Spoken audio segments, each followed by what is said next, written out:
पहला प्रश्न। बुद्ध कहते हैं वासना दुष्पूर है।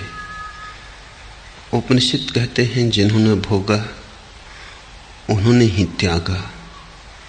आप कहते हैं न भोगो न त्यागो वरन जागो। कृपया इन तीनों का अंतर संबंध स्पष्ट करें। अंतर संबंध बिल्कुल स्पष्ट है। बुद्ध कहते हैं वासना दुष्पूर है। बुद्ध वासना का स्वभाव कह रहे। कोई कितना ही भरना चाहे भर न पाएगा। इसलिए नहीं कि भरने की सामर्थ्य कम थी। भरने की सामर्थ्य कितनी ही हो तो भी न भर पाएगा। ऐसे ही जैसे पैंदी टूटे हुए बर्तन में कोई पानी भरता हो, इससे कोई सामर्थ्य का सवाल नहीं। पैंदी ही नहीं है तो बर्तन दुष्पूर है। न सामर्थ्य का सवाल है, न सुविधा का, न संपन्नता का। गरीब की इच्छाएं भी अधूरी रह जाती हैं, अमीर की भी। दरिद्र की इच्छाएं भी अधूरी रह जाती हैं, सम्राटों की भी। सिकंदर भी उतने ही खाली हाथ मरता है जितना राह का भिखारी। दोनों के हाथ खाली होते क्योंकि वासना दुष्पूर है। बुद्ध सिर्फ वासना का स्वभाव कह रहे हैं। उपनिषद कहते हैं जिन्होंने भोगा उन्होंने ही त्यागा। अब जो भोगेंगे वही वासना का स्वभाव समझ पाएंगे, दूसरे तो समझेंगे भी कैसे। वासना से दूर दूर खड़े रहे, डरे रहे, भयभीत रहे, वासना में कभी उतरे ही नहीं। कभी वासना के उस पात्र को गौर से देखा नहीं, हाथ में न लिया जिसमें पैंदी नहीं, तो वासना का स्वभाव कैसे समझोगे। वासना के स्वभाव के लिए वासना में उतरने के अतिरिक्त और कोई उपाय नहीं। जो उतरेगा वही जानेगा। जो दूर खड़ा रहेगा वंचित रह जाएगा। जो दूर खड़ा रहेगा ललचाएगा। उसे पात्र तो दिखाई पड़ेगा, वो जो पैंदी नहीं है वो दिखाई ना पड़ेगी। और दूसरे के पात्रों में उसे ये भ्रांति रहेगी कि कौन जाने भर ही गए हो। सिकंदर तो बाहर से तुम देखोगे तो क्या तुम सोच पाओगे कि इसका पात्र भी खाली है। बड़े महल हैं, बड़ा साम्राज्य है, बड़ा धन वैभव है, बड़ी शक्ति संपदा है। कैसे तुम समझोगे। पात्र पर हीरे जवाहरात जड़े पर पैंदी नहीं। और हीरे जवाहरातों से थोड़ी पानी रुकेगा पात्र में। गरीब का पात्र टूटा फूटा है, 2 कौड़ी का है, एल्युमिनियम का है। सिकंदर का पात्र स्वर्ण का है, हीरे जवाहरात जड़े, पर दोनों का स्वभाव एक सा है। दोनों में पैंदी नहीं। दूर से तो पात्र दिखाई पड़ेगा, पास से ही देखना पड़ेगा, निरीक्षण भर आंख करना पड़ेगा, उतरना पड़ेगा, जीना पड़ेगा। इसलिए उपनिषद कहते हैं तेन त्यक्तेन भुंजीता। जिन्होंने भोगा उन्होंने ही त्यागा। बुद्ध कहते हैं वासना का स्वभाव, उपनिषद कहते हैं वासना को भोगने का परिणाम।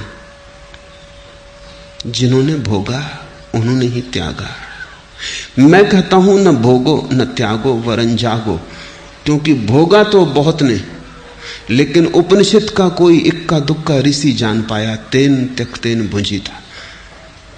भोगा बहुत ने, लेकिन सोए सोए भोगा। सोए सोए भोगोगे तो भी नहीं जान पाओगे। आंख बंद हो तो पात्र को भरते रहोगे, पैंदी का पता ही ना चलेगा। मुल्ला नसरुद्दीन के जीवन में बड़ी प्राचीन घटना। एक युवक उसके पास आया और उस युवक ने कहा बड़े दूर से आया हूं, सुन के खबर, सुगंध की चर्चा सुन के आया हूं। बहुत गुरुओं के पास रहा, कुछ पा न सका। हताश होने के करीब था कि किसी ने तुम्हारी खबर दी, और पक्का भरोसा लेके आया हूं कि अब हाथ खाली न जाएंगे। मुल्ला नसरुद्दीन ने कहा, उस संबंध में पीछे बात कर लेंगे। श्रद्धा है, क्योंकि श्रद्धा हो तो ही तुम सत्य को संभाल सकोगे। मेरे पास सत्य है, पर तुम्हारे पास श्रद्धा है?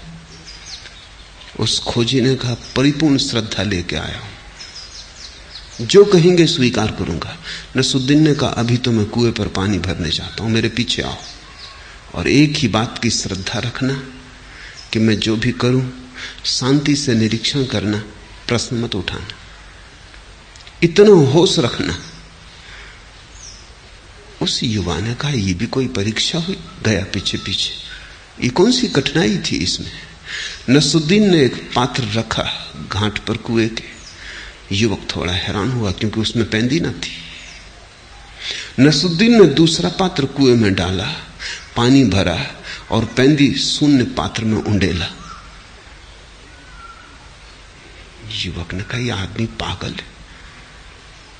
सारा पानी बह गया और नसरुद्दीन ने तो देखा ही नहीं। उसने तो फिर कुएं में पात्र डाल दिया, फिर भरा, 2 बार 3 बार, चौथी बार युवक भूल गया कि यहां चुप रहना है। उसने कहा, रुकिए, ये तो ताजिंदगी ना भरेगा, ये तो हम मर जाएंगे भर भर के, तो भी ना भरेगा, क्योंकि इसमें पैंदी नहीं। नसरुद्दीन ने कहा, बस खत्म हो गया संबंध। कहा था श्रद्धा रखना, चुप रहना। और पैंदी से हमें क्या लेना देना है? मुझे पात्र में पानी भरना है, पैंदी से क्या प्रयोजन? फिर मुझे जब पात्र में पानी भरना है तो मैं उसके ऊपर ध्यान रख रहा हूं कि जब सतह पर पानी आ जाएगा, पैंदी से क्या प्रयोजन? उस युवक ने कहा, या तो आप पागल हो और या मैंने अपनी बुद्धि गंवा दी। नसरुद्दीन ने कहा, जाओ, दोबारा इस तरफ मत आना, क्योंकि असफल हो गए, चुप न रह सके। अभी तो और बड़े इम्तिहान आने को थे।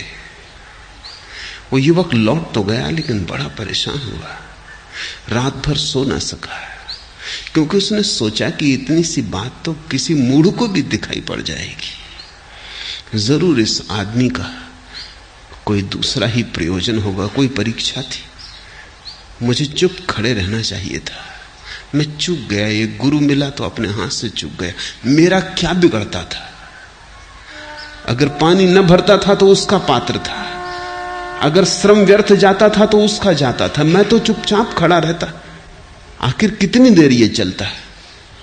मैंने जल्दी की, मैं चूक गया। वो दूसरे दिन वापस आया, बहुत क्षमा मांगने लगा। नसरुद्दीन ने कहा कि नहीं, जितनी समझदारी तूने मुझे बताई, अगर इतनी ही समझदारी तू अपनी जिंदगी के प्रति बताए तो मेरे पास आने की कोई जरूरत नहीं। जिस पात्र को तू भर रहा है उसमें पैंदी है। उसने कहा, कौन सा पात्र?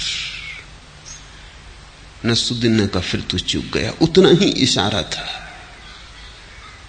तुझे दिखाई पड़ गया कि पात्र में पैंदी ना हो तो भरा नहीं जा सकता। तूने इतने दिन से वासनाएं भरी, कामनाएं भरी, अब तक नहीं भर पाई। कहीं ऐसा तो नहीं कि उनमें पैंदी नहीं? लेकिन फुर्सत कहां है हमें? कौन चिंता करता है पैंदी की? जब भरना है तो हम भरने का विचार करते हैं। नहीं भर पाते तो सोचते हैं दूसरे बाधा डाल रहे हैं। नहीं भर पाते तो सोचते हैं श्रम जितना करना था उतना नहीं किया, भाग्य ने साथ ना दिया। हजार कारण खोज लेते, पर एक बात नहीं देखते, कहीं ऐसा तो नहीं कि वासना दुष्पूर है। तो मैं कहता हूं, न भोगो न त्यागो, जागो। क्योंकि अगर भोगने में डूब गए, भूल गए, तो कौन जानेगा, कौन पहचानेगा वासना के स्वभाव को कि वासना दुष्पूर है? तुम भोगने में खो सकते हो बड़ी आसानी से, और फिर घबरा के भाग भी सकते हो।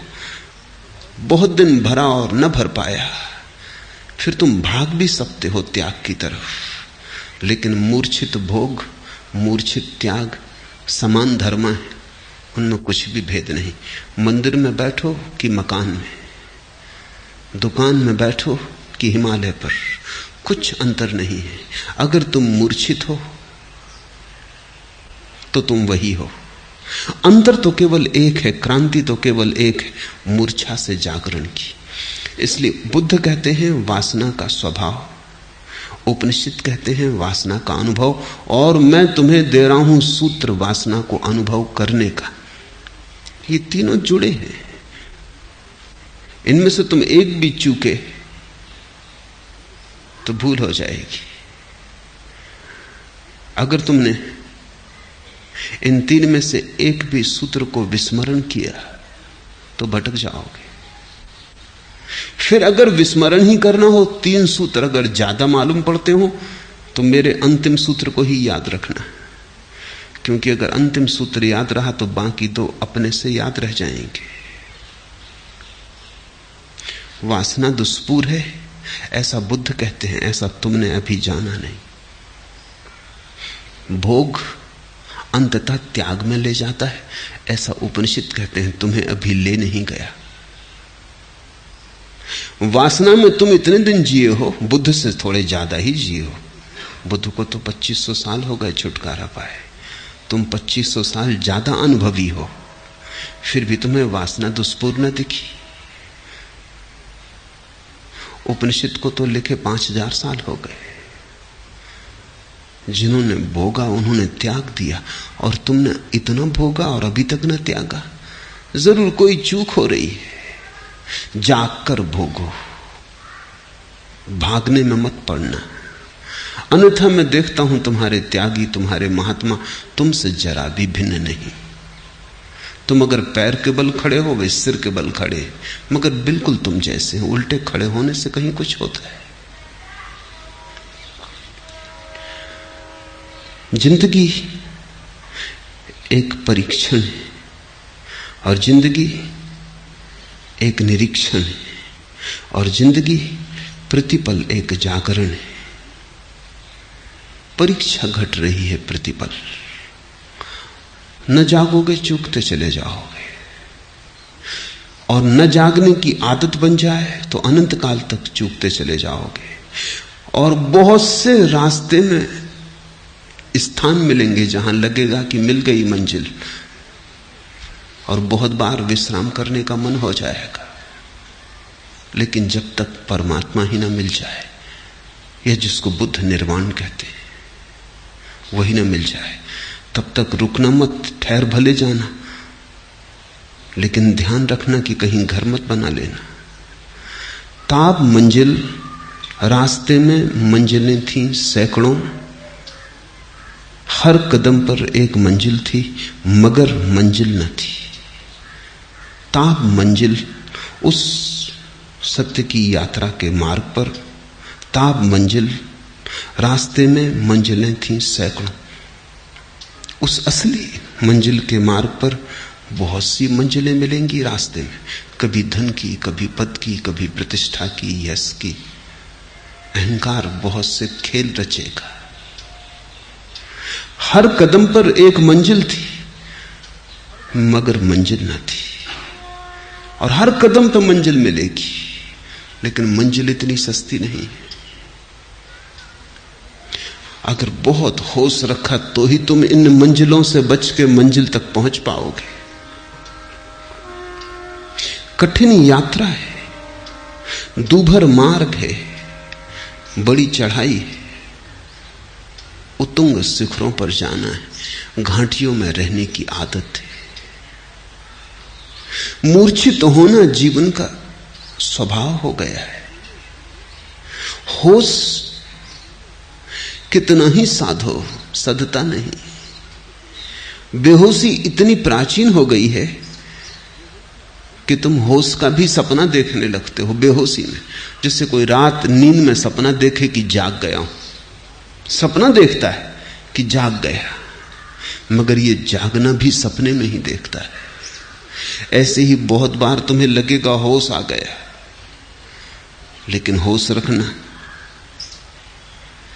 ताब मंजिल, रास्ते में मंजिलें थीं सैकड़ों, हर कदम पर एक मंजिल थी, मगर मंजिल न थी। कैसे पहचानोगे कि मंजिल आ गई? कैसे पहचानोगे कि ये मंजिल मंजिल नहीं है?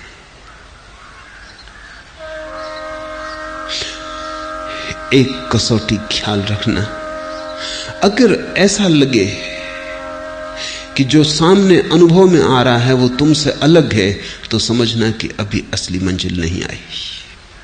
प्रकाश दिखाई पड़े, अभी मंजिल नहीं आई। कुंडलनी जाग जाए, अभी मंजिल नहीं आई। ये भी अनुभव है, ये भी शरीर के ही अनुभव है, मन के अनुभव है। परमात्मा सामने दिखाई पड़ने लगे, याद रखना मंजिल नहीं आई, क्योंकि परमात्मा तो देखने वाले में छिपा है, कभी दिखाई नहीं पड़ेगा। जो दिखाई पड़ेगा वो तुम्हारा सपना है।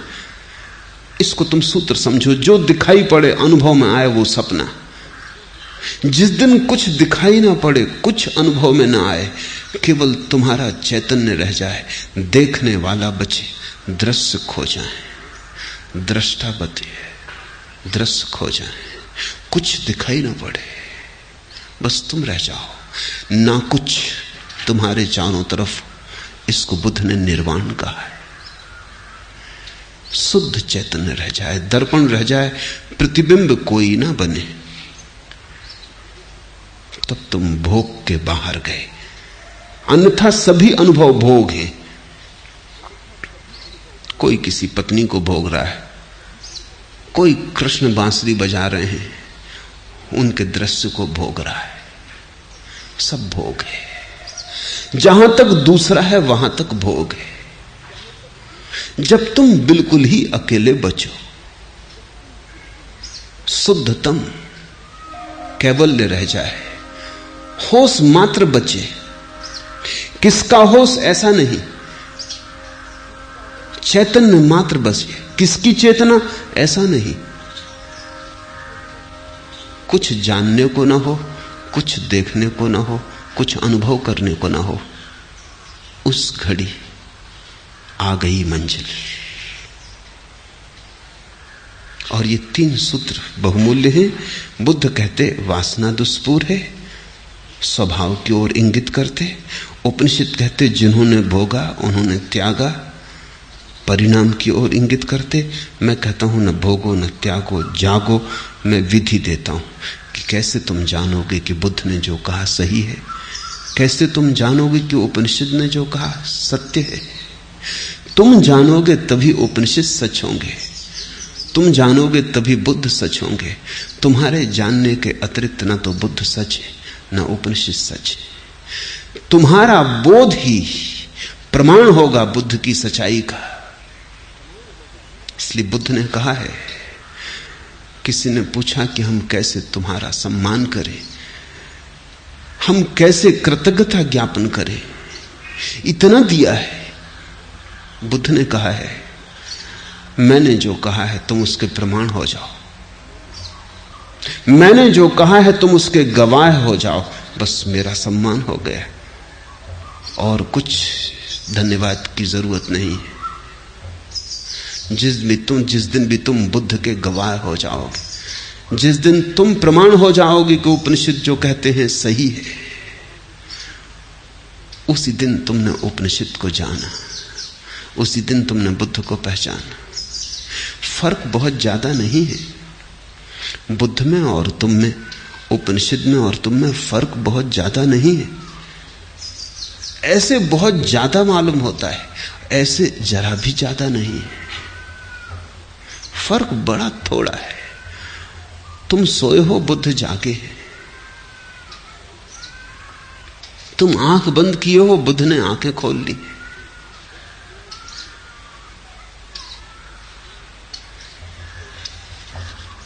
एक गीत कल मैं पढ़ रहा था,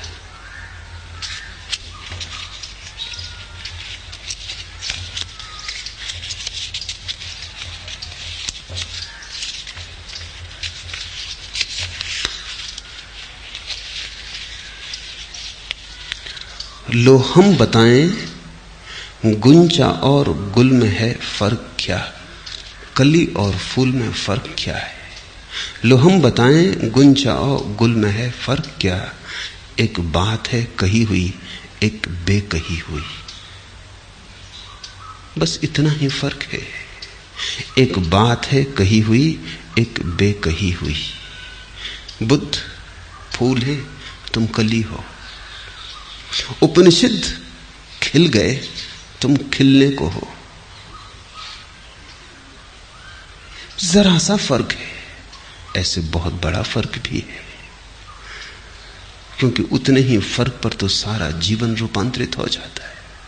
कली बस कली है, सिकुड़ी और बंद, मुरझा भी सकती है, जरूरी नहीं है कि फूल बने, बन भी सकती है, चूक भी सकती है। और कली में कोई गंध थोड़ी है, गंध तो तभी आती है फूल में जब खिलता है, जब गंध बिखरती है, हवाएं ले जाती हैं उसके संदेश को दूर दूर। अभी तुम बंद कली हो, गंध को संभाले हो अभी, और जब तक बटेगी ना गंध तब तक तुम आनंदित ना हो सकोगे। जब तक तुम लुटा ना दोगे दोनों हाथों से, उलीच ना दोगे अपनी गंध को जिसे तुम लिए चल रहे हो। मेरे देखे मनुष्य की पीड़ा यही है। पीड़ा तुम जिसे कहते हो वो पीड़ा नहीं है। कभी तुम कहते हो पैर में कांटा लग गया, सिर में दर्द है, नौकरी नहीं मिली, पत्नी मर गई। ये असली पीड़ाएं नहीं। पत्नी न मरे, पैर में कांटा न लगे, सिर में दर्द न हो तो भी पीड़ा रहे। पीड़ा एक है, और वो पीड़ा यह है कि जो तुम लेके आए हो वो लुटा नहीं पाए अब तक। जो तुम संभाले चल रहे हो उसे बांट नहीं पाए। तुम एक ऐसे मेघ हो जो बरसना चाहता है और बरस नहीं पाता। तुम एक फूल हो जो खिलना चाहता है और खिल नहीं पाता। तुम एक ज्योति हो जो जलना चाहती है और जल नहीं पाती। यही पीड़ा है। कांटे का लग जाना, सिर का दर्द, पत्नी का मर जाना, पति का न होना, बहाने हैं। इन बहानों की खूंटियों पर तुम असली पीड़ा को ढांक के अपने को धोखा दे लेते हो। थोड़ा सोचो, कोई पीड़ा न रहे जिसको तुम पीड़ा कहते हो, क्या तुम आनंदित हो जाओगे? इतना क्या काफी होगा कि सिर में दर्द ना हो आनंदित होने के लिए? क्या इतना काफी होगा कि कांटा ना लगे? क्या इतना काफी होगा कि कोई बीमारी ना आए? क्या इतना काफी होगा कि भोजन, वस्त्र, रहने की सुविधा हो जाए? क्या इतना काफी होगा कि परिजन मरे ना? विज्ञान इसी चेष्टा में लगा है, क्योंकि विज्ञान ने सामान्य आदमी की पीड़ा को ही असली पीड़ा समझ लिया है। इससे कोई भेद ना पड़ेगा। वस्तुतः स्थिति उल्टी है। जब तुम्हारी सामान्य पीड़ाएं सब मिटा दी जाएंगी, तभी तुम्हें पहली दफा पता चलेगा उस महत पीड़ा का, असली पीड़ा का। क्योंकि तब बहाने भी ना रह जाएंगे। तुम कहोगे सिर में दर्द भी नहीं, पैर में कांटा भी नहीं, पत्नी भी जिंदा है, मकान भी है, वस्त्र भी है, भोजन भी है, सब है। सब है और कुछ खोया है, सब है और कहीं कुछ रिक्त और खाली है। इसलिए अमीर आदमी पहली दफा पीड़ित होता है। गरीब की पीड़ा तो हजार बहानों में छिप जाती। वो कहता है मकान होता तो सब ठीक हो जाता। मकान नहीं, वर्षा में छप्पर में छेद है, पानी गिर रहा है। छप्पर ठीक होता तो सब ठीक हो जाता। उसे पता नहीं कि ठीक छप्पर बहुतों के, कुछ भी ठीक नहीं हुआ है। उसके पास कम से कम एक बहाना तो है, अमीर के पास वो बहाना भी ना रहा। उस हालत में अमीर और गरीब हो जाता है। उसके पास बहाना तक करने को नहीं है कि वो किसी चीज पर अपनी पीड़ा को टांग दे और कह दे कि इसके कारण पीड़ा है। अकारण पीड़ा है। उस अकारण पीड़ा से ही धर्म का जन्म है। पीड़ा क्या है? पीड़ा ऐसी है जैसे कोई स्त्री गर्भवती हो, 9 महीने पूरे हो गए हों और बच्चा पैदा ना होता हो, बोझ हो गया, बच्चा पैदा होना चाहिए। कितने जन्मों से तुम परमात्मा को गर्भ में लिए चल रहे हो, वो पैदा नहीं हो रहा है। यही पीड़ा है। ठीक पीड़ा को पहचान लेना रास्ते पर अनिवार्य कदम है। जब तक तुम गलत चीजों को पीड़ा समझते रहोगे और उनको ठीक करने में लगे रहोगे, तभी तक तुम संसारी हो। जिस दिन तुम्हें ठीक पीड़ा समझ में आ जाएगी कि ये रही पीड़ा, हाथ पड़ जाएगा पीड़ा पर, तब तुम पाओगे कि पीड़ा यही है। लो हम बताएं गुंजा और गुल में है फर्क क्या, एक बात है कही हुई एक बेकही हुई। जब तक तुम जिस गीत को अपने भीतर लिए चल रहे हो सदियों सदियों से, जन्मों जन्मों से, वो गीत गाया ना जा सके, जिस नाच को तुम अपने पैरों में संभाले चल रहे हो, जब तक वो नाच घूंघर बांध के नाच ना उठे, तब तक तुम पीड़ित रहोगे। उस नाच को हमने परमात्मा कहा है, उस गीत के फूट जाने को हमने निर्वाण कहा है, उस फूल के खिल जाने को हमने कैवल्य कहा है।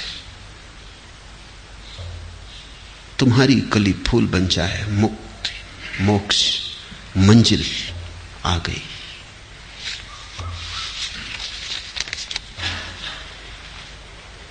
दूसरा प्रश्न, बुद्ध विचार विश्लेषण और बुद्धि को अपने धर्म का प्रारंभ बिंदु बनाते हैं तथा श्रद्धा आस्था और विश्वास की मांग नहीं करते, फिर दीक्षा क्यों देते, शिष्य क्यों बनाते, बुद्ध धम्म और संघ के शरण त्रय से साधना की शुरुआत क्यों करवाते।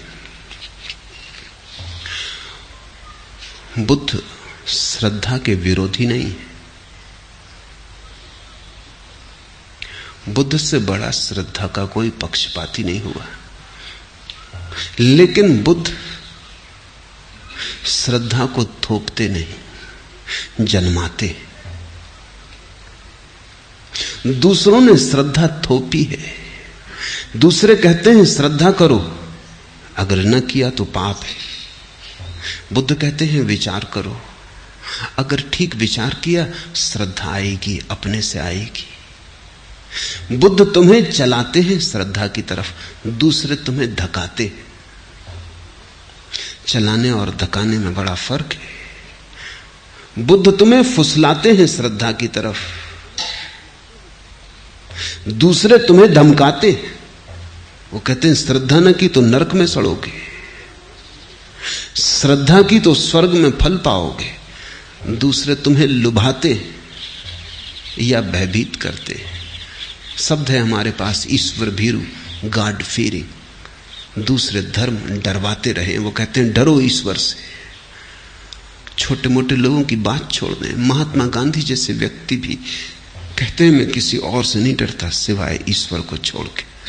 और डरते तो हो ही, इससे क्या फर्क पड़ता है कि ईश्वर से डरते हो। और बड़े मजे की बात है, संसार से डरते तो ठीक भी था, ईश्वर से डरते हो। ईश्वर से डरने का तो अर्थ हुआ कि आचरण जबरदस्ती होगा। ईश्वर से डरने का तो कोई भी कारण नहीं है। संसार से भला डरो, क्योंकि यहां उपद्रवी हैं, सब तरह के दुष्ट हैं। शैतान से डरो, एक दफा समझ में आ जाए। परमात्मा से डरते हो, परमात्मा यानी प्रेम। प्रेम से कहीं डर का कोई संबंध बन सकता है? जहां प्रेम है वहां डर कैसा, और जहां डर है वहां प्रेम कैसा? भय के पास प्रेम की गंध नहीं उठ सकती, और प्रेम के पास भय की दुर्गंध नहीं आती।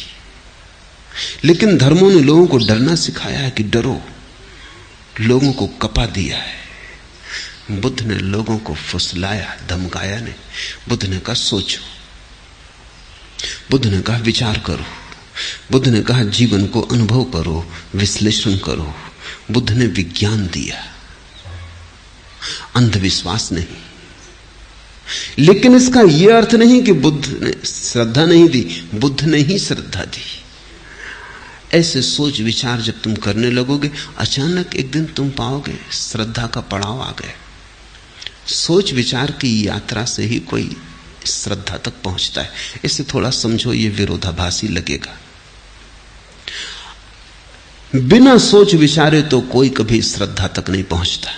एक बात, दूसरी बात, सिर्फ सोच विचार से भी कोई कभी श्रद्धा तक नहीं पहुंचता। और तीसरी बात, सोच विचार करते करते एक घड़ी आती, आदमी सोच विचार के आगे चला जाता है। सोच विचार के पहले श्रद्धा नहीं है, सोच विचार के मध्य श्रद्धा नहीं है, लेकिन सोच विचार के आगे चला जाता है। कब तक सोचोगे? सोचने की सीमा है, तुम्हारी सीमा नहीं। जल्दी ही तुम पाओगे सोचने का तो अंत आ गया, तुम अब भी हो। सोचना तो पिछड़ने लगा, तुम्हारे पैर आगे बढ़े जाते। बुद्ध वहीं ले जा रहे हैं। बुद्ध कहते हैं घबराओ मत, बुद्धि की तो सीमा है, डरो मत, तुम असीम हो। अगर तुम चले तो जल्दी ही बुद्धि का चुकतारा आ जाएगा, जगह आ जाएगी जहां तख्ती लगी कि यहां बुद्धि समाप्त होती। तो बुद्ध कहते हैं श्रद्धा दो तरह की हो सकती। एक, बिना विचारे, विचार में गए बिना पहले ही स्वीकार कर ली, वो झूठी है, वो मिथ्या है, उसको ही हम अंधश्रद्धा कहें, वो आंख वाले की नहीं है।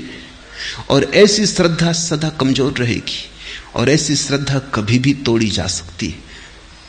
कोई भी हिला देगा, कोई भी जीवन का तथ्य मिटा देगा ऐसी श्रद्धा को। दो कौड़ी की है, इसको कोई मूल्य मत देना। और इस श्रद्धा से तुम मुक्त ना होगे, इस श्रद्धा से तुम बंध जाओगे, ये जंजीर की तरह तुम्हें घेर लेगी। जिसको तुमने अपने अनुभव से नहीं पाया, उसे तुम अपनी संपदा मत समझना। ये अविचार की श्रद्धा है। फिर विचार में चलो तो तुम डरते हो विचार में चलने से, क्योंकि अक्सर लोग विचार में अटक जाते हैं, काफी नहीं चलते, दूर तक नहीं चलते, 2 कदम चलते हैं और रुक जाते हैं। राह के किनारे झोपड़ा बना लेते हैं, वहीं ठहर जाते हैं, मंजिल तक नहीं पहुंचते।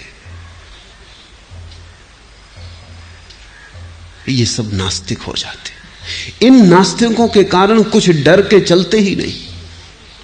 बुद्ध कहते हैं जिनको तुम आस्तिक कहते हो वो झूठे आस्तिक, और जिनको तुम नास्तिक कहते हो वो झूठे नास्तिक।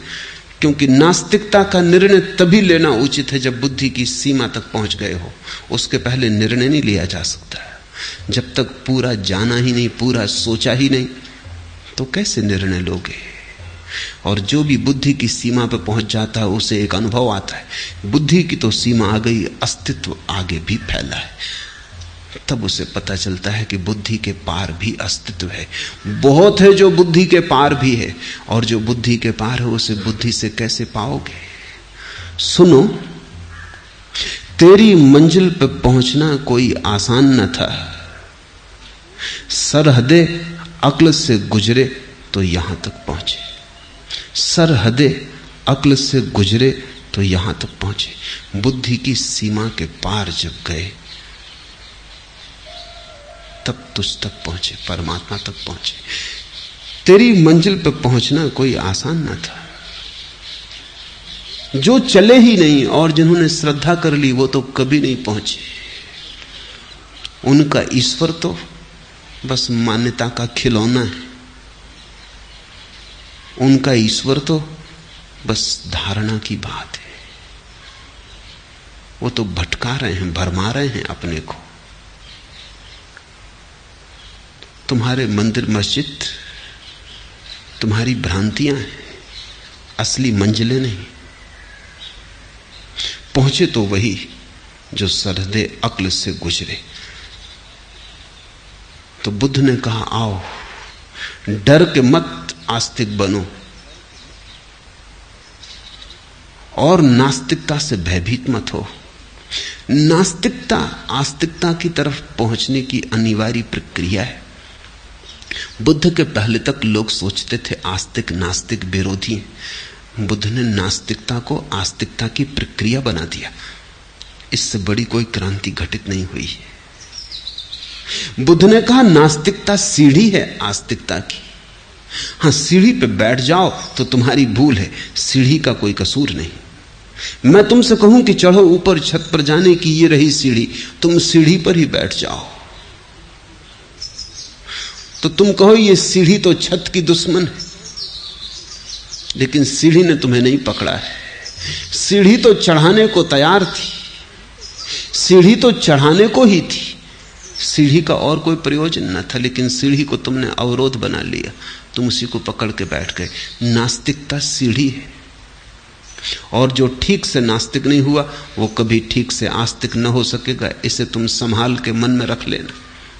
मेरे पास तो रोज लोग आते हैं, उनमें जो आदमी नास्तिकता से गुजरा है उसकी शान, और उनमें जो आदमी ने नास्तिकता की पीड़ा झेली है, संदेह को भोगा है, संदेह के कांटों में गुजरा है, इंकार जिसने किया है उसके स्वीकार का मजा और गरिमा, और जिसको न कहने में डर लगता है उसके हां की कितनी कीमत हो सकती है। उसकी हां नपुंसक है। जिसने कभी नहीं कहा उसकी हां का भरोसा मत करना। वो हां कमजोर की हां है, बलशाली की नहीं। बुद्ध ने लोगों को बलशाली की हां सिखाई।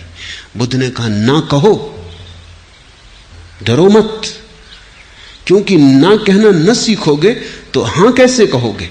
हां आगे की मंजिल है, ना के पहले नहीं, ना के बाद है। कहो दिल खोल के ना। बुद्ध ने मनुष्य को पहली दफा धर्म की सबलता दी। उसके पहले धर्म निर्बल का था। लोग कहते हैं निर्बल के बलराम।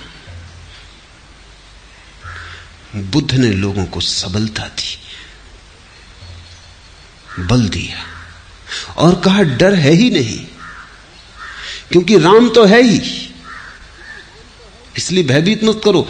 तुम्हारे न कहने से राम नहीं हो जाता, और तुम्हारे हां कहने से राम हो नहीं जाता, लेकिन तुम्हारे न कहने से तुम होना शुरू होते हो, और जब तुम हो तभी तो तुम हां कह सकोगे। थोड़ा सोचो, अगर तुम ना कहना जानते ही नहीं, या इतने डर गए हो, इतने पंगु हो गए हो कि तुमसे इंकार निकलता ही नहीं, तो तुमसे स्वीकार क्या निकलेगा। स्वीकार तो इंकार से बड़ी घटना है। इंकार तक नहीं निकलता। तुम रेगिस्तान भी नहीं हो अभी नास्तिकता के, तो तुम आस्तिकता के मरुद्यान कैसे हो सकोगे। तुम अभी रूखी सूखी नास्तिकता भी नहीं अपने में ला पाए, तो हरी भरी फूलों से सजी आस्तिकता कैसे ला पाओगे।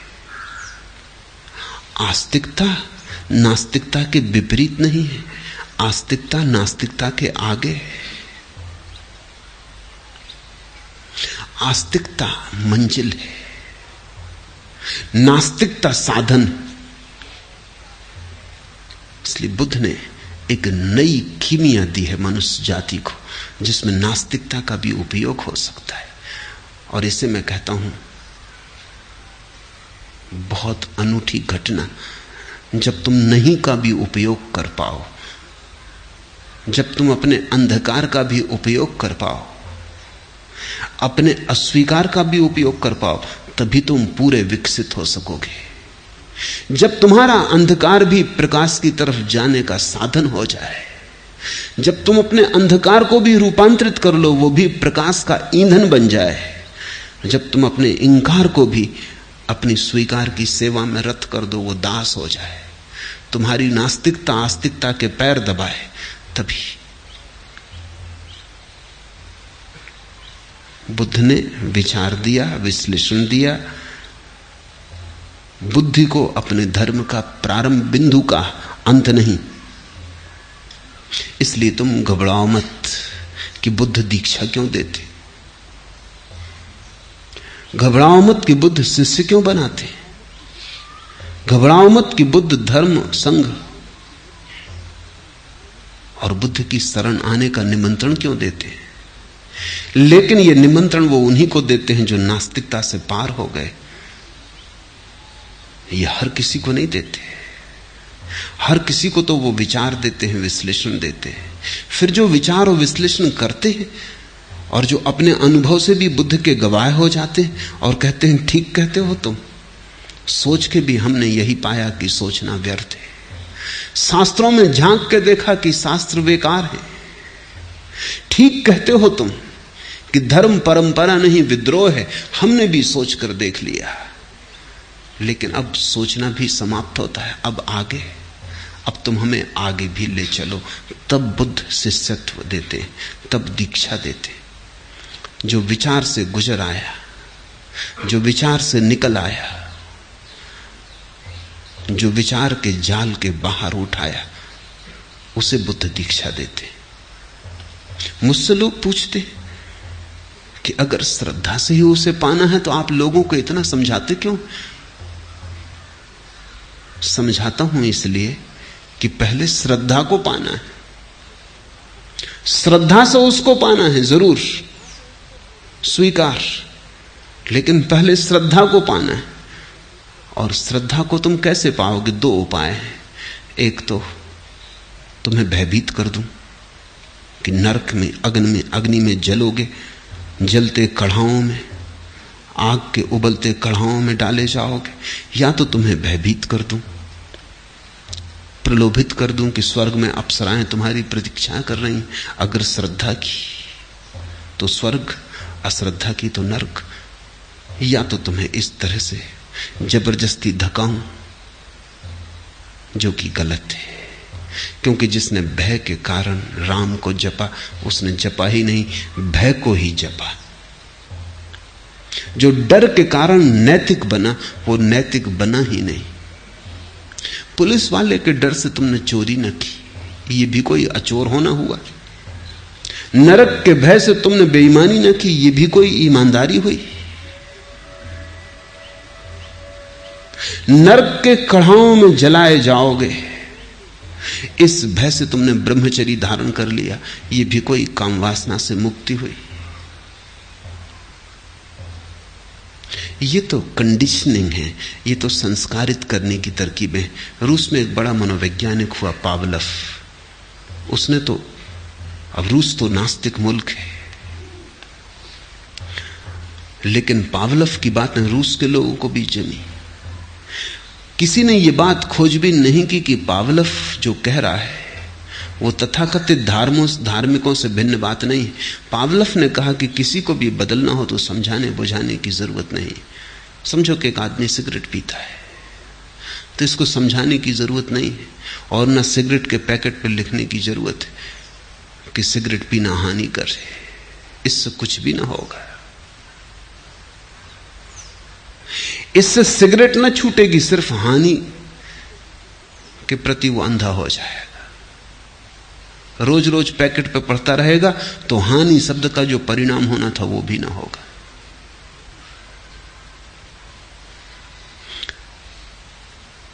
अगर इसको बदलना है तो पावलव ने कहा कि जब ये सिगरेट पिए, इसको बिजली का शाक दो।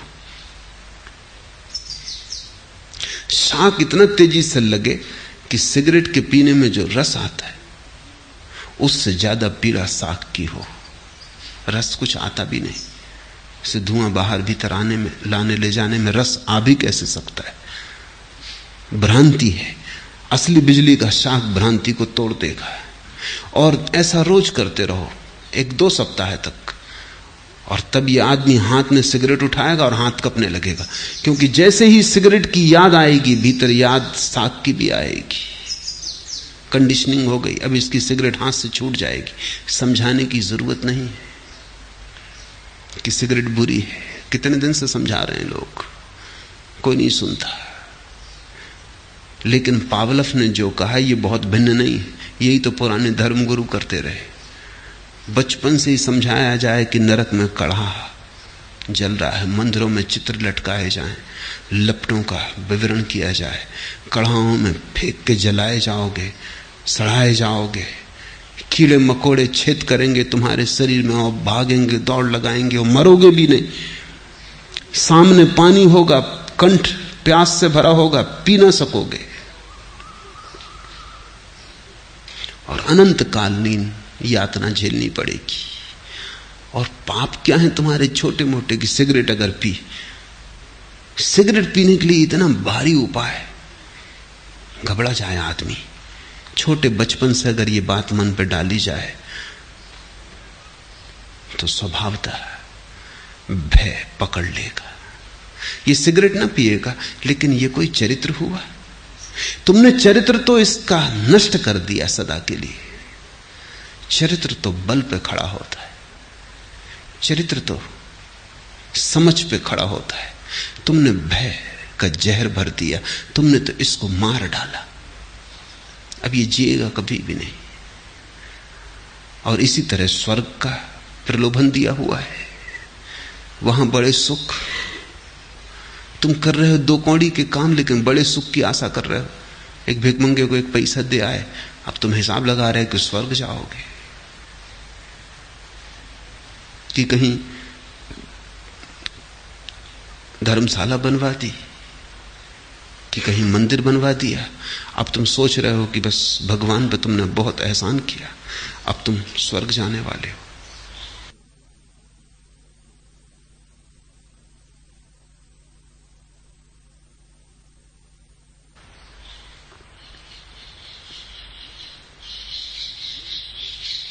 मैंने सुना है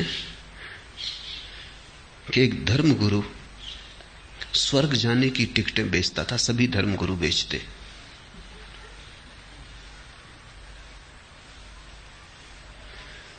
स्वभावतः कुछ अमीर खरीदते तो प्रथम श्रेणी की देता, कोई गरीब खरीदते 2य श्रेणी की, 3य श्रेणी भी थी, और जनता 4थी श्रेणी भी थी।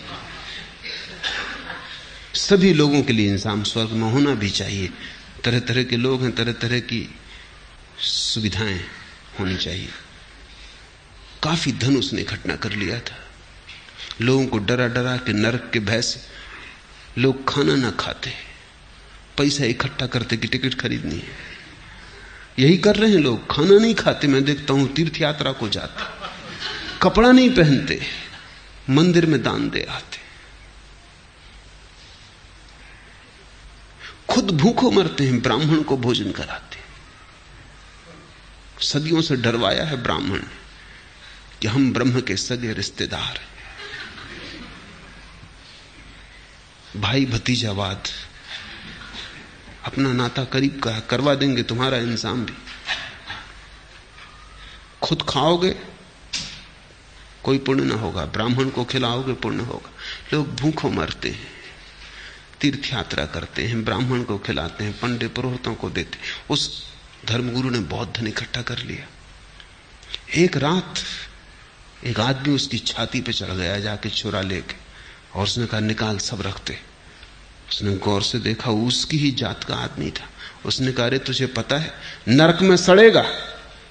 उसने कहा छोड़ फिकर, पहली श्रेणी का टिकट पहले ही खरीद लिया, सब निकाल पैसा, तुमसे ही खरीदा है टिकट, वो हम पहले ही खरीद लिए, उसकी तो फिक्र ही छोड़ो तुम। अब नरक से तुम हमें न डरवा सकोगे, वो कोई और होंगे जिनको तुम डरवाओगे। हम टिकट पहले ले लिए, अब तुम सब पैसा जो तुम्हारे पास इकट्ठा किया तिजोरी में दे दो। लोग यही कर रहे हैं। इसको तुम चरित्र कहते हो? भय पर खड़े, लोभ पर खड़े व्यक्तित्व को तुम चरित्र कहते हो? यह चरित्र का धोखा है। बुद्ध ने यह धोखा नहीं दिया। बुद्ध ने कहा समझ, सोच विचार, चिंतन मनन, और धीरे धीरे तुम्हें उस जगह ले आना है जहां से पार दिखाई पड़ना शुरू होता है, जहां अतिक्रमण होता है, जहां तुम आ जाते हो किनारे अपने सोचने के और देखते हो उसे जो सोचा नहीं जा सकता, जहां रहस्य तुम्हें आच्छादित कर लेता है और विचार अपने से गिर जाते, जहां विराट तुम्हारे करीब आता है और तुम्हारी छोटी खोपड़ी चक्कर खा के ठहर जाती, अवाक। बुद्ध ने कहा श्रद्धा थोपेंगे नहीं, श्रद्धा तक तुम्हारी यात्रा करवाएंगे। इसलिए दीक्षा बुद्ध ने दी और श्रद्धा की बात भी नहीं की। यही तो उनकी कला है। और जितनी दीक्षा उन्होंने दी किसने दी? जितने लोगों को उन्होंने सन्यास के अमृत का स्वाद चखाया? किसने चखाया? जितनी श्रद्धा बुद्ध इस पृथ्वी पर उतार कर लाए कभी कोई नहीं ला सका था। और आदमी ने बात भी ना की श्रद्धा की। यही उनकी कला है, यही उनकी खूबी है, यही उनकी विशिष्टता है। दूसरे सिर पीट पीट के मर गए, श्रद्धा करो, विश्वास करो, और कूड़ा करकट दे गए लोगों को। बुद्ध ने व्यर्थ की बातें न की।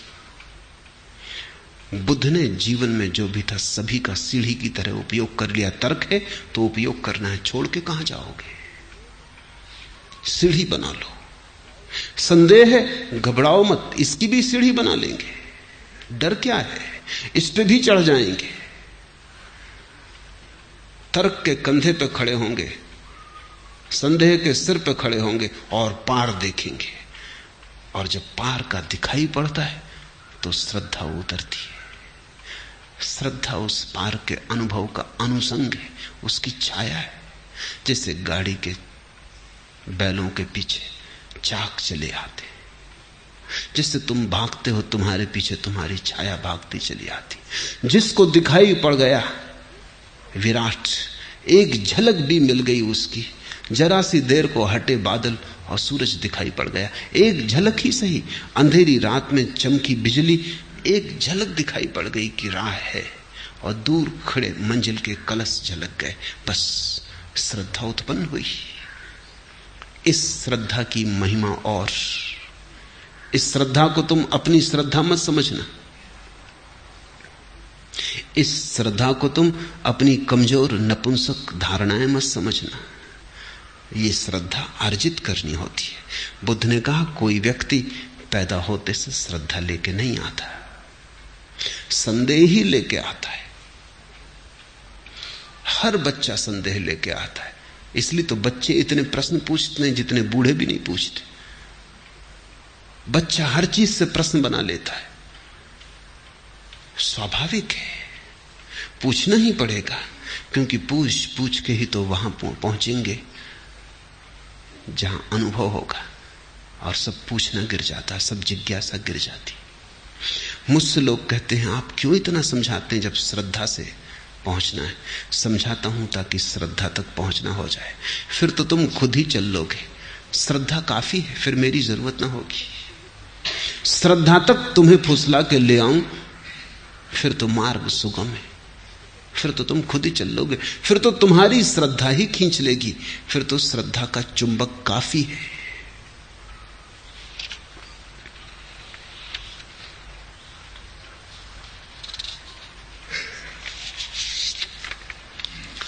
तीसरा प्रश्न, बुद्ध सब गुरुओं से हताश ही हुए, क्या उन्हें कोई सिद्ध सदगुरु न मिला?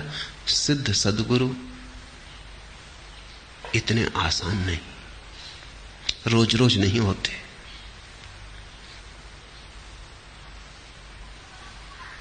जगह जगह नहीं मिलते।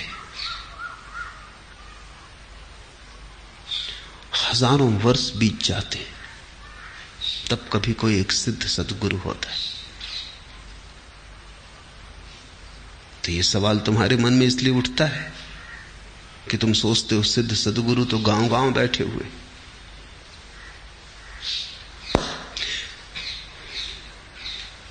सदगुरु बन के बैठ जाना एक बात है, बाजार में दुकान खोल के बैठ जाना एक बात है, और ये मामला कुछ ऐसा है परमात्मा का,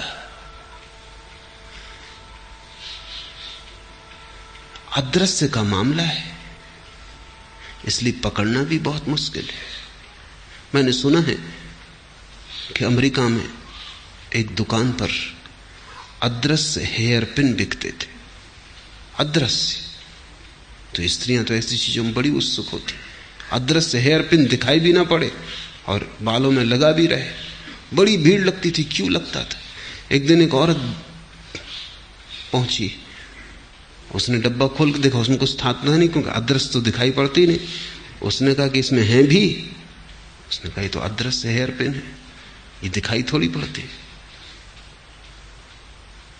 थोड़ा संदेह उसे उठा।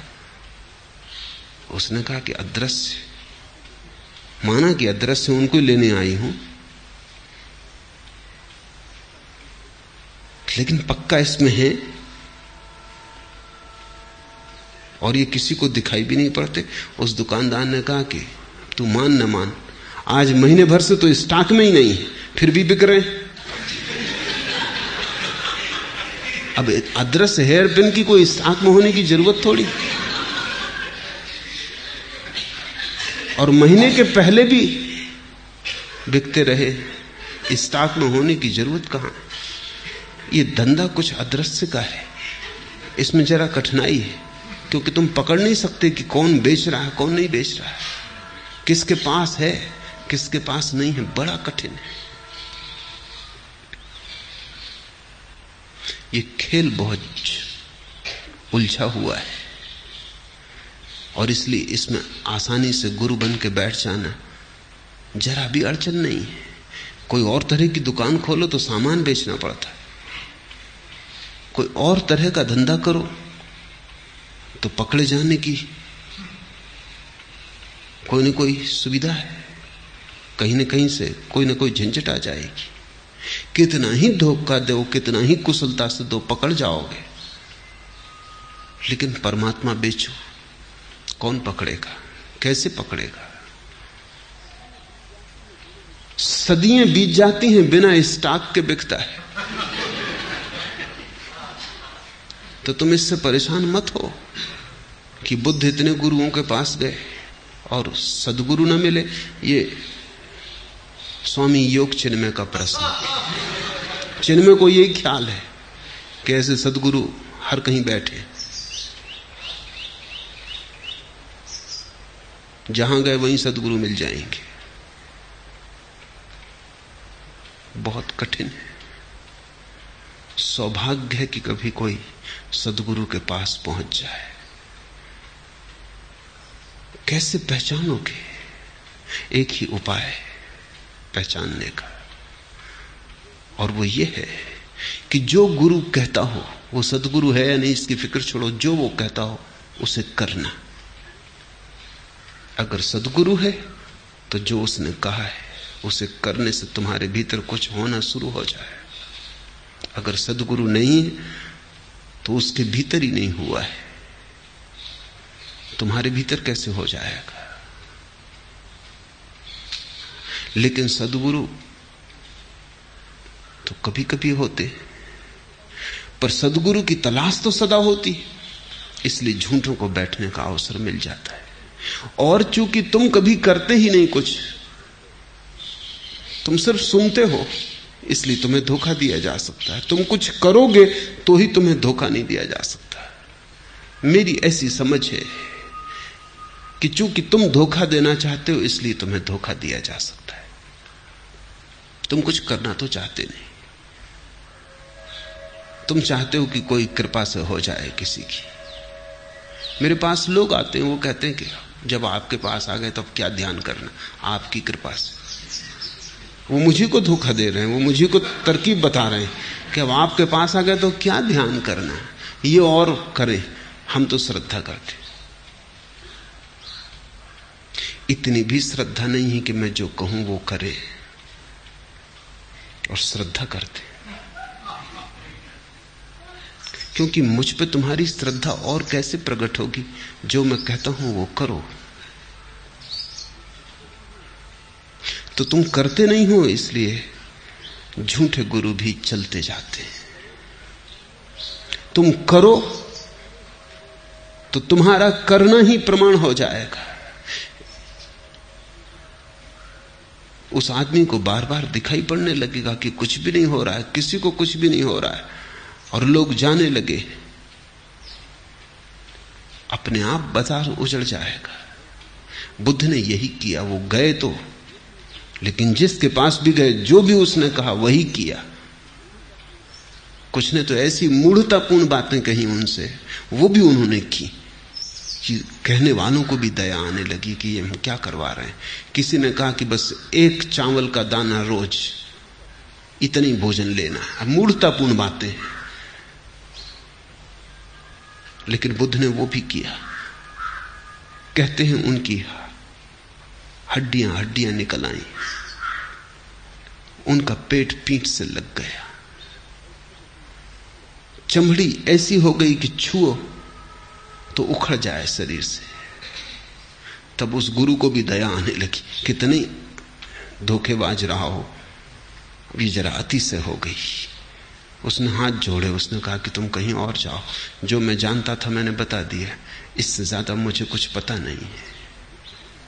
ऐसे बुद्ध की निष्ठा ने ही, उनकी अपनी निष्ठा ने ही कसौटी का काम किया। भटकते रहे, सबको जांच लिया, कहीं कुछ पाया नहीं, तब अकेले की यात्रा पर गए। और ये भी सोच लेने जैसा है कि तुम अक्सर चूंकि करना नहीं चाहते इसलिए जल्दी मानना चाहते हो। तुम्हारी मानने की जल्दी भी करने से बचने की तरकीब है। जीवन में प्रत्येक चीज अर्जित करनी होती है। श्रद्धा भी इतनी आसान नहीं है कि तुमने कर ली और हो गई। संघर्ष करना होगा, तपाना पड़ेगा, स्वयं को जलाना पड़ेगा। धीरे धीरे निखरेगा तुम्हारा कुंदन, गुजरेगा आंख से स्वर्ण, शुद्ध होगा। तभी तुम्हारे भीतर श्रद्धा का आविर्भाव होगा। और सद्गुरु गली कूचे नहीं बैठे हुए, कभी हजारों वर्ष में एक सिद्ध सद्गुरु होता है। सदियां बीत जाती खोजियों को खोजते खोजते। इसलिए अगर कभी तुम्हें किसी सद्गुरु की भनक पड़ जाए तो सौभाग्य समझना, अहोभाग्य समझना।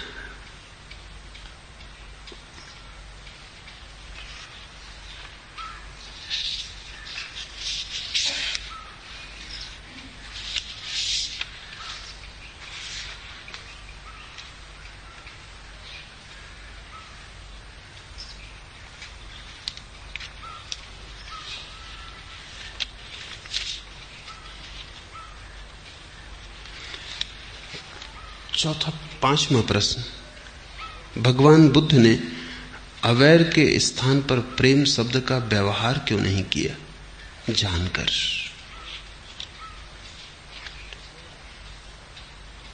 अवैर नकारात्मक है, अहिंसा जैसा। बुद्ध कहते हैं वैर छोड़ दो, तो जो शेष रह जाता है वही प्रेम है। बुद्ध प्रेम करने को नहीं कहते, क्योंकि जो प्रेम किया जाता है वो प्रेम नहीं। तुम चिकित्सक के पास जाते हो, वो निदान करता है बीमारी के, वो औषधि देता है बीमारी मिटा देने को। जब बीमारी हट जाती है तो जो शेष रह जाता है वही स्वास्थ्य है। स्वास्थ्य की अलग से चर्चा करनी फिजूल है और खतरा भी है, क्योंकि तुमसे अगर यह कहा जाए कि प्रेम करो तो तुम वैर तो न छोड़ोगे, प्रेम करना शुरू करोगे। क्योंकि करना तुम्हें सदा आसान मालूम पड़ता है, क्योंकि करना अहंकार को तृप्ति देता है। तुम प्रेम करना शुरू करोगे, वैर तो न छोड़ोगे, प्रेम करोगे।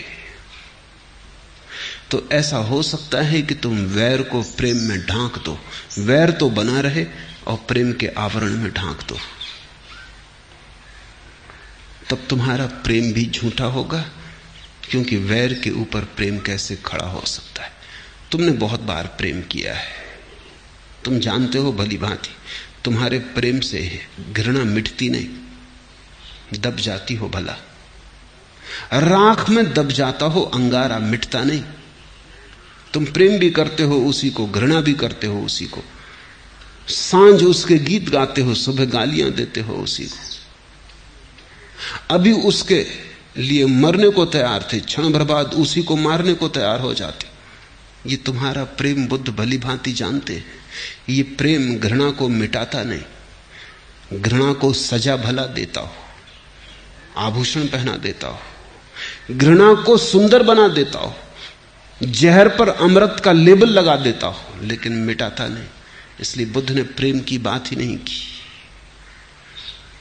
बुद्ध ने कहा अवैर, तुम वैर छोड़ दो, तुम घृणा छोड़ दो, फिर जो शेष रह जाएगा वही प्रेम। और इस प्रेम का गुणधर्म अलग है। तुम जो प्रेम करते हो वो भी कृत्य है। बुद्ध जिस प्रेम की बात कर रहे हैं वो कृत्य नहीं है, ना ही कोई संबंध है, वो तुम्हारा स्वभाव है। अभी तुम कहते हो मैं तुम्हें प्रेम करता हूं, तुम्हारे हाथ में है, चाहो तो करो, चाहो तो अलग कर लो। कल कह दो कि नहीं करता। लेकिन जिसके जीवन से वैर चला गया वो ऐसा नहीं कह सकता कि मैं तुम्हें प्रेम करता हूं और अलग कर लेता हूं। वो तो ऐसे ही कहेगा मैं प्रेम हूं, तुम चाहे भला करो चाहे बुरा करो, मैं प्रेम हूं। ये प्रेम मेरा स्वभाव है। तुम मुझे मारो तो, तुम मेरी सेवा करो तो, तुम आदर करो अनादर करो, तुम्हारा कृत्य अब अर्थ नहीं रखता। मेरे प्रेम में कोई अंतर ना पड़ेगा। एक आदमी ने बुद्ध के मुंह पर थूक दिया, उन्होंने अपनी चादर से थूक पोंछ लिया और उस आदमी से कहा कुछ और कहना। क्योंकि बुद्ध ने कहा यह भी तेरा कुछ कहना है, वो मैं समझ गया, कुछ और कहना। आनंद तो बहुत क्रोधित हो गया उनका शिष्य। वो कहने लगा ये सीमा के बाहर बात हो गई, आप पर वो कोई थूक दे और हम बैठे देखते रहे, जान लेने देने का सवाल हो गया। आप आज्ञा दें मैं इस आदमी को ठीक करूं। छत्री था आनंद, बुद्ध का चचेरा भाई था, योद्धा रह चुका था। उसकी भुजाएं फड़क उठी। उसने कहा कि हो गया बहुत। वो भूल ही गया कि हम भिक्षु हैं, सन्यासी। बुद्ध ने कहा कि उसने जो किया वो क्षम्य, तू जो कर रहा है वो और भी खतरनाक है। उसने कुछ किया नहीं है, सिर्फ कहा है। तुझे समझ नहीं आता आनंद, कभी ऐसी घड़ियां होती हैं जब तुम कुछ कहना चाहते हो लेकिन कह नहीं सकते, शब्द छोटे पड़ जाते। किसी को हम गले लगा लेते हैं, कहना चाहते थे लेकिन इतना ही कहने से कुछ काम न चलता कि मुझे बहुत प्रेम है, बहुत साधारण मालूम होता, गले लगा लेते, गले लगा के कहते। इस आदमी को क्रोध था, ये गाली देना चाहता था लेकिन गाली इसको कोई मजबूत न मिली। इसने थूक के कहा, बात समझ में आ गई, हम समझ गए इसने क्या कहा, अब इसमें झगड़े की क्या बात है। इससे हम पूछते हैं आगे और क्या कहना है। वो आदमी शर्मिंदा हुआ, वो बुद्ध के चरणों पर गिर पड़ा। उसने कहा मुझे क्षमा कर दे, मैं बड़ा अपराधी हूं और आज तक तो आपका प्रेम मुझ पर था, अब मैंने अपने हाथ से प्रेम गंवा दिया। बुद्ध ने कहा तू उसकी फिक्र मत कर, क्योंकि मैं तुझे इसलिए थोड़ी प्रेम करता था कि तू मेरे ऊपर थूकता नहीं था। बुद्ध का वचन सुनने जैसा है। मैं इसलिए थोड़ी तुझे प्रेम करता था कि तू मेरे ऊपर थूकता नहीं था। अगर इसलिए प्रेम करता था तो थूकने से टूट जाएगा। मैं तुझे प्रेम करता था क्योंकि और कुछ मैं कर ही नहीं सकता हूं, वो मेरा स्वभाव है। तू थूकता है कि नहीं थूकता है ये तेरी तू जान। तू मेरे प्रेम को लेता है या नहीं लेता है ये भी तेरी तू जान। लेकिन मुझसे प्रेम वैसे ही है जैसे कि फूल खिलता है और गंध बिखर जाती। अब दुश्मन पास से गुजरता है तो उसके नासापुटों को भी भर देती, वो खुद ही रूमाल लगा ले बात अलग। मित्र निकलता उसके नासापुटों को भी भर देती। मित्र थोड़ी देर ठहर जाए फूल के पास और उसके आनंद में भागीदार हो जाए, बात अलग। कोई न निकले रास्ते से तो भी गंध गिरती रहती है सूने एकांत में। तो बुद्ध ने कहा मेरा प्रेम स्वभाव है, इसको समझ लो। जिसे तुम प्रेम कहते हो वो स्वभाव नहीं है, वो तुम्हारा कृत्य है, वो तुम्हारी एक चित्त दशा है, स्वभाव नहीं। तो इसलिए जिसे तुम सुबह प्रेम करते हो शाम को उसे घृणा कर सकते हो, कोई अंतर नहीं पड़ता, क्योंकि चित्त बदल जाता है, मूड बदल जाता है, भाव बदल जाता है। बुद्ध ने नहीं कहा कि प्रेम करो, क्योंकि तुम प्रेम शब्द से गलत समझते, तुम जिसे प्रेम कहते हो वही समझते। बुद्ध ने कहा अवैर, कृपा करो इतना ही वैर मत करो, फिर जो रहेगा वो प्रेम है, और उस प्रेम की गंध और उस प्रेम का गीत और।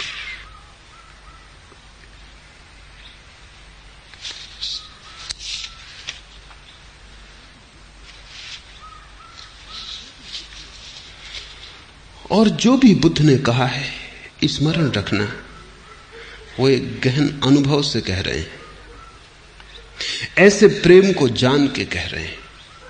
वो कोई प्रेम के कवि नहीं है, न प्रेम के दार्शनिक है। उन्होंने प्रेम का अनुभव किया है, इस नए ढंग के प्रेम को जाना है जो स्वभाव बन जाता है।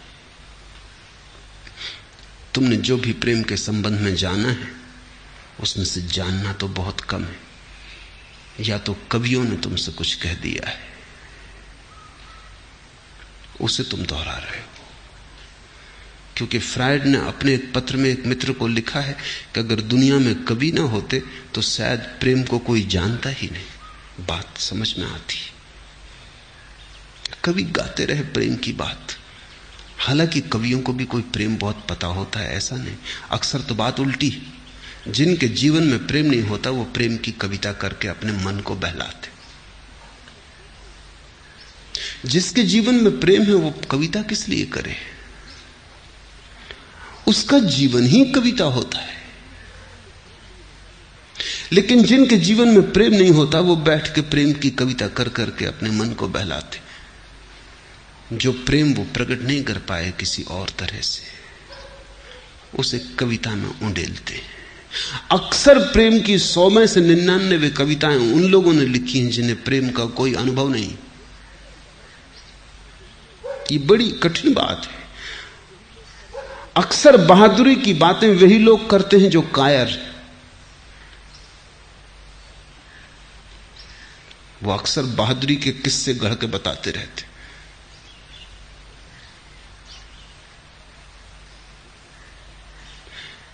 बहादुर को क्या बहादुरी की बात करनी, बहादुरी काफी है।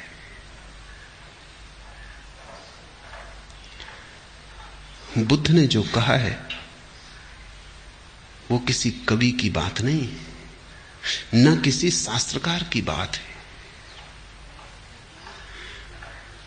उन्होंने प्रेम जाना, और उन्होंने प्रेम एक ही तरह से जाना, और एक ही तरह से जाना है किसी ने जब भी जाना।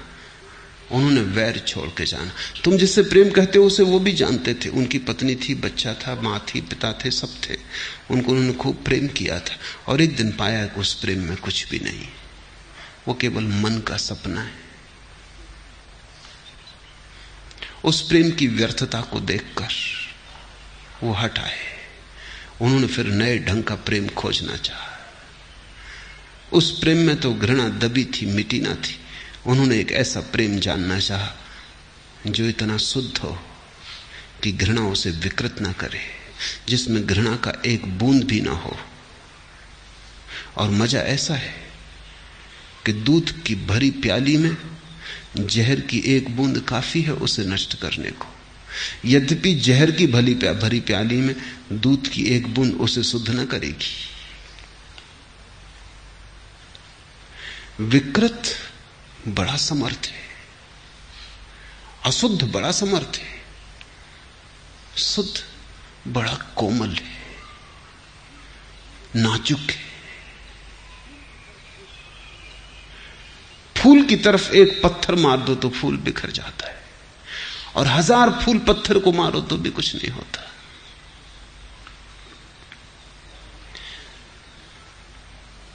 बुद्ध खोज में निकले उस प्रेम की जो अविकृत है, अनकरप्टेड, कुंवारा है। और उस प्रेम को उन्होंने इस ढंग से पाया कि उन्होंने वैर छोड़ा। वैर रहते तुम प्रेम को साधोगे, तुम्हारा वैर उस प्रेम को विकृत कर देगा, जहरीला कर देगा।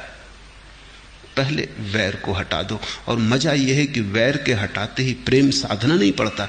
तुम अचानक पाते हो कि अरे ये वैर के कारण ही प्रेम दिखाई नहीं पड़ता था, ये तो सतत बह रहा है भीतर, ये तो स्वभाव है। प्रेम आत्मा है। लेकिन किताबों से सावधान होना जरूरी है। किताबों से पढ़ पढ़ के मत प्रेम को समझने की कोशिश करना।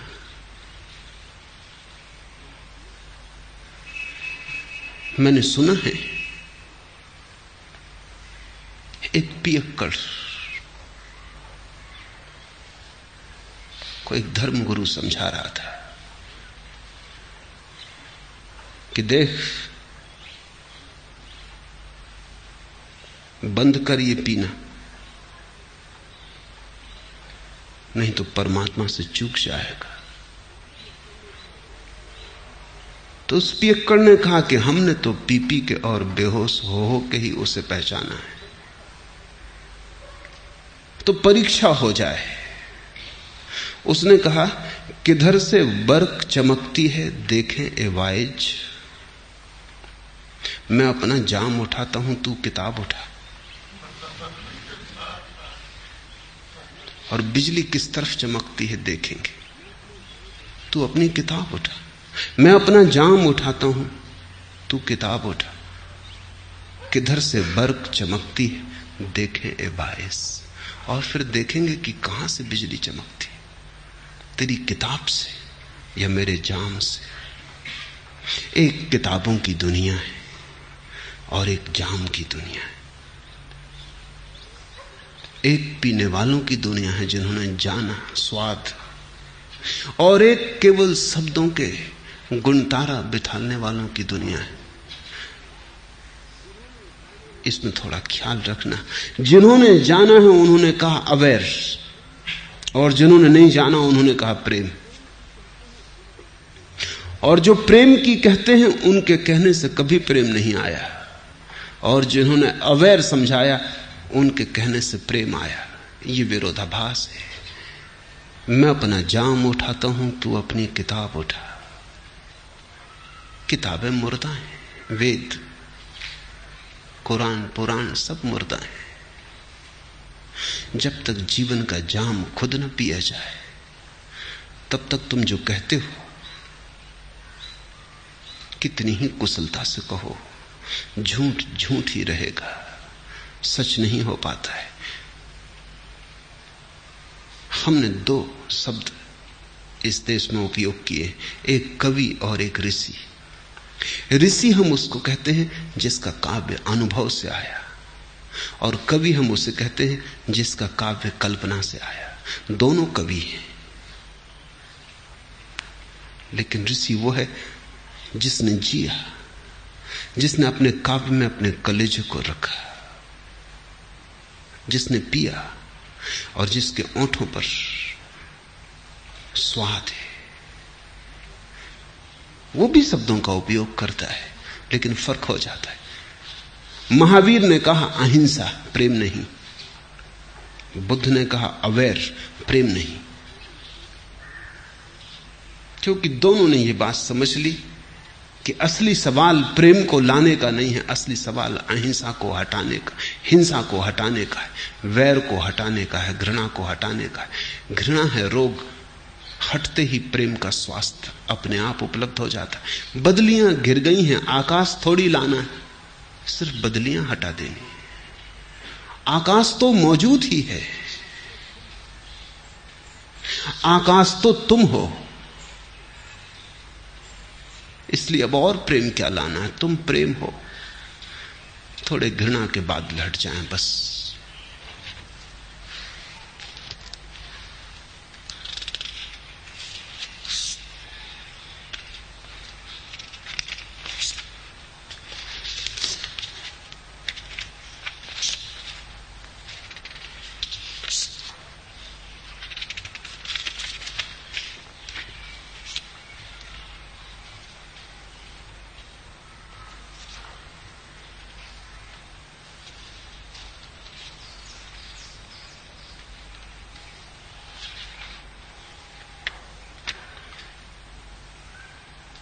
थोड़े से छोटे छोटे प्रश्न। बुद्ध ने कहा कि अकेले ही है सत्य की यात्रा, फिर विराटतम संघ क्यों बनाया? ताकि बहुत से लोग एक साथ अकेले अकेले की यात्रा पे जा सके। साथ जाने के लिए संघ नहीं बनाया। साथ तो कोई जा ही नहीं सकता समाधि में, अकेले अकेले ही जाना होता है। यात्रा का अंत तो सदा अकेले पे होता है, लेकिन प्रारंभ में अगर साथ हो तो बड़ा ढाढ़स, बड़ा साहस मिल जाता। तुम अकेले ध्यान करो, तो भरोसा नहीं आता कि कुछ होगा। तुम्हें अपने पे भरोसा खो गया है। तुम 1000 आदमियों के साथ ध्यान करो, तुम्हें अपने पे तो भरोसा नहीं है। ये 9,999 लोगों की भीड़ पे तुम्हें भरोसा आ जाता। इनमें से भी प्रत्येक की यही हालत है, इनको अपने पे भरोसा नहीं है। हो भी क्या अपने पे भरोसा, जिंदगी भर की कुल कमाई कूड़ा करकट है, कुछ अनुभव तो आया नहीं। इनकी आस्था ही खो गई कि हमें और शांति मिल सकती, असंभव। इन्हें अगर आनंद मिल भी जाए तो ये सोचेंगे कि ये कोई कल्पना हुई या किसी ने कोई जादू कर दिया, मुझे और आनंद नहीं, ये हो नहीं सकता। सभी की यही हालत है। लेकिन 10,000 लोग जब साथ खड़े होते हैं तो 9,999 तुम्हें बल देते हैं कि जिस तरफ इतने लोग जा रहे हैं वहां कुछ होगा। ये बल प्राथमिक धक्का बन जाता है, इससे गति शुरू हो जाती। एक बार गति शुरू हो गई फिर तो तुम्हें अपने ही अनुभव से भरोसा आने लगता है। धीरे धीरे साथ की कोई जरूरत नहीं रह जाती, तुम अकेले हो जाते हो। अकेले होने के लिए भी साथ की जरूरत है। तुम इतने कमजोर हो गए हो, तुमने इतना अपने स्वभाव को भुला दिया है कि तुम्हें अपने पर ही भरोसा लाने के लिए भीड़ की जरूरत हो जाती। बुद्ध ने संघ बनाया ताकि लोग अकेले की अंतर यात्रा पर एक दूसरे के सहारे प्राथमिक चरण उठा सके। अंतिम चरण तो सदा अकेला है, फिर तो वहां कोई भी नहीं रह जाता। और बुद्ध के हिसाब में तो आखिरी चरण पर तुम भी नहीं रह जाते। अनत्ता, अनात्मा, आत्मा तक खो जाती। दूसरे की तो फिक्र छोड़ें, बुद्ध कहते हैं तुम भी नहीं बचते।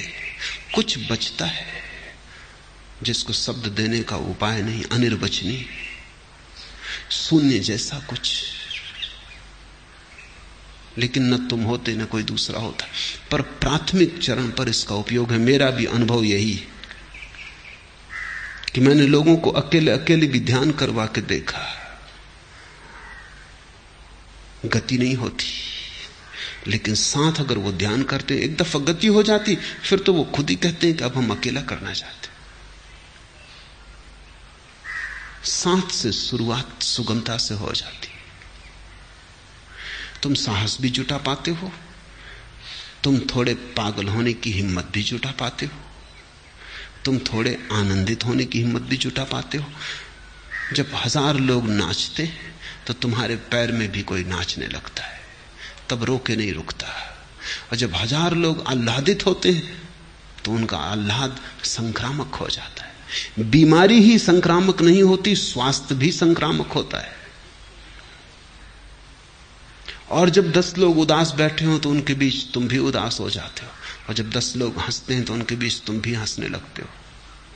बुद्ध को यह समझ में आ गया। बुद्ध ने पहला संघ बनाया क्योंकि उन्हें एक बात समझ में आ गई कि आदमी इतना कमजोर हो गया है कि अकेला जा ना सकेगा। यात्रा अकेले की है पर अकेला जा ना सकेगा।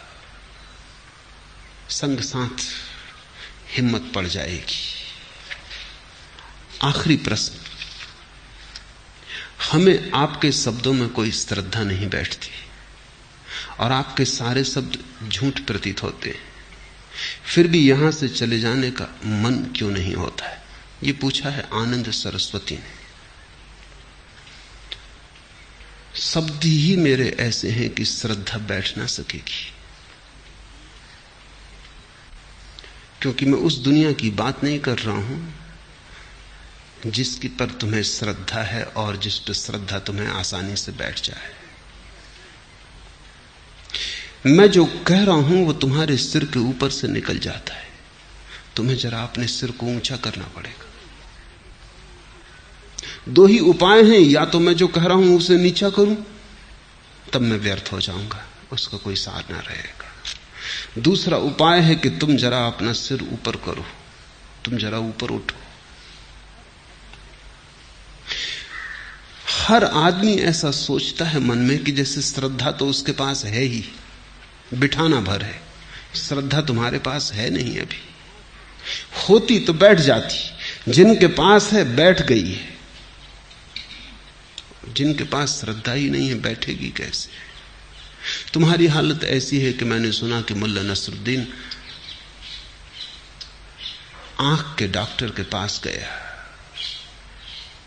और उसने कहा कि आंख बड़ी कमजोर है। तो डॉक्टर ने कहा कि कोई फिक्र ना करो, पढ़ो सामने तख्ती पर इबारत खड़ी लिखी है।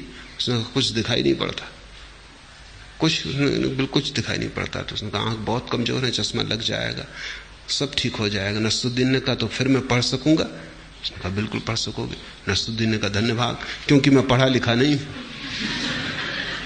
अब चश्मा लगाने से थोड़ी तुम पढ़े लिखे हो जाओगे, मुझे सुन सुन के थोड़ी श्रद्धा बैठ जाएगी। श्रद्धा होनी भी तो चाहिए। तो पहले तो तुम में मैं श्रद्धा पैदा करने की कोशिश कर रहा हूं। श्रद्धा पैदा नहीं होती, घबराओ मत, जल्दी भी कोई नहीं। झूठी श्रद्धा मत करना, पहली बात। जब तक न हो करना मत, प्रतीक्षा करना, जल्दबाजी मत करना, क्योंकि जिसने झूठी कर ली वो सच्ची श्रद्धा से सदा के लिए वंचित रह जाएगा। संदेह करो, हर्ज क्या है? अभी संदेह है तो संदेह ही करो, कुछ तो करो। श्रद्धा नहीं सही, संदेह सही। संदेह से ही धीरे धीरे श्रद्धा की तरफ उठोगे। संदेह करते करते जब तुम पाओगे कि संदेह थकता है और गिरता है, मैं जो कह रहा हूं तुम उसे संदेह से काट ना सकोगे। मैं जो कह रहा हूं वो तुम्हारे संदेह को काट देगा। होने दो संघर्ष, जल्दी कुछ नहीं है। और तुम कहते हो कि आपके सारे शब्द झूठ प्रतीत होते हैं, ठीक ही है, बात होंगे ही, क्योंकि तुम जहां खड़े हो वहां तुमने झूठ को सच मान रखा है। इसलिए जब तुम सच को पहली बार सुनोगे वो झूठ मालूम होगा।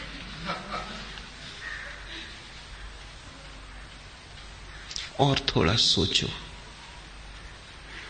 अंधी श्रद्धा मत करना। सच्ची अश्रद्धा भी बेहतर है झूठी श्रद्धा से। ईमानदार रहना, प्रामाणिक रहना। और तुम पूछते हो कि फिर यहां से चले जाने का मन क्यों नहीं होता? शायद तुम्हें पता ना हो, तुम्हारे भीतर कहीं श्रद्धा का अंकुरण शुरू हो गया होगा। खुद भी खबर लगने में देर लगती है।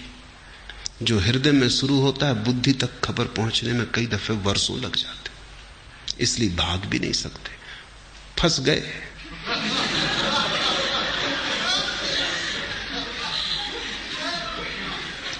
अब जाने का उपाय भी नहीं, और अभी श्रद्धा भी नहीं हुई है और भागना मुश्किल हो गया है। तो थोड़ा सोचो, जब श्रद्धा हो जाएगी तब कैसी गति होगी। सौभाग्यशाली हो कि श्रद्धा भी नहीं हुई है, शब्द झूठ भी लगते हैं, फिर भी हृदय जाने नहीं देता। हृदय तुम्हारे पास कीमती है, तुम्हारी बुद्धि और खोपड़ी से ज्यादा मूल्यवान है। तुमसे ज्यादा बड़ी चीज तुम्हारे भीतर छुपी है, वो तुम्हें नहीं ले जाने देती, भागने नहीं देती। तुमसे बड़ा कोई तुम्हारे भीतर बैठा, उसे मेरे शब्द समझ में आ रहे हैं, उसकी मुझ पर श्रद्धा हो गई है। आज इतना।